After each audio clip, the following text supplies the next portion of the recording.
মা বোনেরা, একটি আয়াত 21 বার পরে চেহারায় ফু দেন, আপনার স্বামীর পরকীয়া চিরতরে বন্ধ হয়ে যাবে। অনেক স্বামী আছে, অনেক নারীদের এমন অভিযোগ শোনা যায়, হুজুর আমি আমার স্বামীকে জীবনের চাইতে বেশি মোহাব্বত করি, ভালোবাসি, কেয়ার করি। আমার স্বামীও আমাকে আগে অনেক ভালোবাসতো, অনেক মোহাব্বত করত, অনেক শ্রদ্ধা করত, সম্মান করত, আমাকে মায়াও করত। আজকে কিছুদিন হয়ে গেছে, আমার বিবাহ হয়ে গেছে, আজকে 6 মাস হয়ে গেছে। এখন আমার স্বামীর ভিতরে অনেক পরিবর্তন দেখতেছি আমি। আমার স্বামী বিভিন্ন নারীদের সাথে কথা বলে, পরকীয়ার সম্পর্ক আছে। এখন কিভাবে আমার স্বামীকে পরকীয়া থেকে আমি কিভাবে ফিরিয়ে আনবো?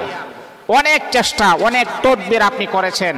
আমি আমার মাকে বলবো, আমি আমার বোনকে বলবো, শুনেন বেশি কিছু লাগবে না। আল্লাহ পাক রব্বুল আলামিনের কোরআনুল কারীমের একটি আয়াত যদি আপনার স্বামীর চেহারার দিকে তাকিয়ে 21 বার যদি আপনি পড়তে পারেন, ইনশাআল্লাহ আপনার স্বামী পরকীয়া ছাড়তে বাধ্য হবে, এমনকি আপনাকে আগের চাইতে তুলনামূলকভাবে আপনাকে আরো বেশি মোহাব্বত করবে।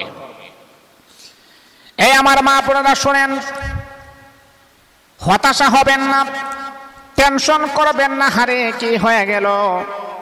স্বামীকে গালিগালাজ করবেন না। মনে রাখতে হবে, গালিগালাজের মাধ্যমে কিন্তু একটা মীমাংসা হয় না, গালিগালাজের মাধ্যমে কখনো সংসার মিটমাট হয় না। আপনি আদর সোহাগ দিয়ে মোহাব্বতের মাধ্যমে আপনি কৌশলে যদি এই কাজগুলো যদি আপনি করতে পারেন, অবশ্যই অবশ্যই আপনার স্বামী পরকীয়া ছাড়তে বাধ্য হয়ে যাবে। গালিগালাজ করে, ঝগড়া করে, দাঙ্গা হাঙ্গামা করে কখনো একটা বিষয়ে আপনি সংশোধনে আসতে পারবেন না। আপনার স্বামী পরকীয়ায় লিপ্ত হয়েছে, ঠিক আছে, আপনি তাকে বুঝাবেন।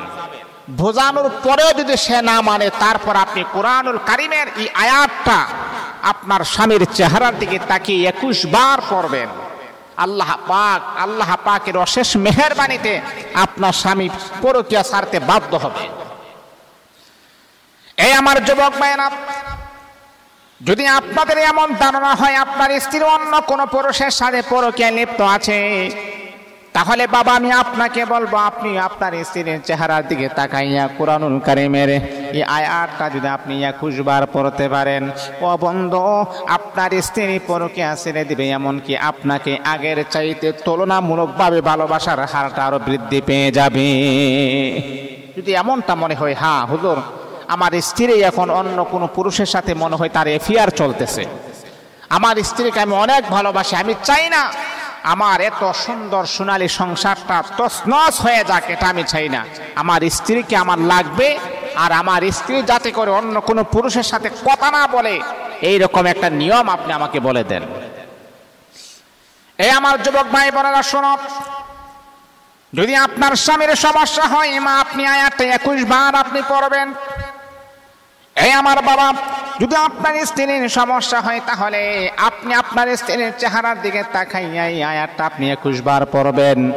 আয়াতটি হলো, ওয়ালকাইতু আলাইকা মাহাব্বাতাম মিন্নি, ওয়ালকাইতু আলাইকা মাহাব্বাতাম মিন্নি, ওয়ালকাইতু আলাইকা মাহাব্বাতাম মিন্নি। এই আমলটা যখন করবেন, আপনি 3 বার দুরূদ শরীফ পড়বেন, 3 বার ইস্তেগফার পড়বেন। এইগুলা পড়ার পরে তখন আপনি আমলটা স্টার্ট করবেন, দেখবেন আল্লাহ পাকের অশেষ মেহেরবানিতে আপনার স্বামীর পরকীয়া বন্ধ হয়ে যাবে। কারণ মনে রাখতে হবে মা, মনে রাখতে হবে বাবা, পৃথিবীর সব কিছু মিথ্যা হতে পারে, কিন্তু আল্লাহ পাকের কোরআন কখনো মানুষকে মিথ্যা মেসেজ দেয় না। লা তাবদীলা লিকালিমাতিল্লাহ, আমার আল্লাহ বলেন, এমন একটা কোরআন তোমাদের সামনে আমি আল্লাহ উপস্থাপন করে দিয়েছি যে কোরআনের ভিতরে কোনো পরিবর্তন নাই, পরিবর্তন নাই। 1400 বছর আগে নবী মুহাম্মদ সাল্লাল্লাহু আলাইহি ওয়াসাল্লামের উপরে যে কোরআন আমি আল্লাহ নাজিল করেছি, 1400 বছর পরে তোমাদের কাছে যে কোরআন আছে, আমি মুহাম্মদের হুবহু কোরআন তোমাদের মাঝে আছে। আল্লাহু আকবার, আল্লাহু আকবার। পৃথিবীতে আপনি কোনো ব্যক্তি যখন কোনো বই লেখে, কোনো ব্যক্তি যখন কোনো উপন্যাস লেখে, কোনো ব্যক্তি যখন কোনো বই লেখা শুরু করে, তখন দেখবেন প্রথমে অথবা শেষে লেখা দেয় যে আমার এটার মাঝে লেখার ক্ষেত্রে যদি কোনো ভুল বেয়াদবি হয়ে থাকে, তাহলে আপনারা আল্লাহ কা ওয়াস্তে ক্ষমার দৃষ্টিতে আমাকে দেখবেন। কিন্তু হ্যাঁ, একমাত্র কোরআন হলো ব্যতিক্রম। একমাত্র কোরআনই হলো ব্যতিক্রম। কোরআনের ভিতরে আসছে কি জানেন? কোরআনের প্রথমে আসছে যালিকাল কিতাবু লা রাইবা ফীহ। তোমাদের সামনে এমন একটা কোরআন আমি আল্লাহ পাক রব্বুল আলামিন নিয়ে আসলাম, যেই কোরআনের ভিতরে ৬৬৬৬টা আয়াত আমি আল্লাহ পাক রব্বুল আলামিন কোরআনের ভিতরে আমি আল্লাহ লিপিবদ্ধ করে দিয়েছি। ওই এক একটা আয়াতের ভিতরে কোনো সন্দেহ নাই, এমনকি গোটা কোরআনের কোনো জায়গার ভিতরে কোনো রকমের কোনো সন্দেহ নাই। এই কোরআনের ভিতরে কোনো ভুল নাই। এই কোরআনের ভিতরে কেউ জীবনে কোনোদিন ভুল ধরতে পারবে না। এটা হলো একটা পিওর কোরআন। এই কোরআনের কেউ যদি একটা জের জবর পেশকে যদি কোনো ব্যক্তি অস্বীকার করে, তাহলে মনে রাখতে হবে ওই মানুষটা তাও তো দ্রুত সেই মানুষটা কাফের হয়ে যাবে। এই জন্য মুসলমান বন্ধু কখনো কোরআনের একটা আয়াত এবং জের জবরকে কখনো অস্বীকার করা যাবে না। এটা কেমন একটা কোরআন! এই কোরআনের ভিতরে আমি আল্লাহ সব কিছু দিয়েছি, বিস্তারিত আকার আমি আল্লাহ বর্ণনা করে দিয়েছি। আপনার স্বামী যদি পরকিয়া করে, এই পরকিয়া থেকে কিভাবে আপনার স্বামীকে ফিরিয়ে আনবেন আমি আল্লাহ কোরআনে দিয়েছি। আপনার স্ত্রী যদি পরকিয়া করে, কিভাবে স্ত্রীকে পরকিয়া থেকে ফিরিয়ে আনবেন আমি আল্লাহ কোরআনে দিয়েছি। কিন্তু আমরা কোরআনকে আমরা অবহেলা করি।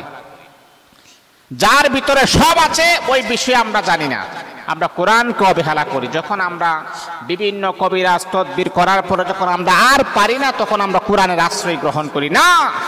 আপনি প্রথমে কোরআনের কাছে আসুন, কোরআন আপনাকে সুন্দর একটা সাজেশন কোরআন আপনাকে দিয়ে দিবেন। আল্লাহ পাক আমাদের সকলকে কবুল করেন, আমাদের ফ্যামিলিটা যেন জান্নাতি ফ্যামিলি হিসাবে যেন আল্লাহ পাক কবুল করেন।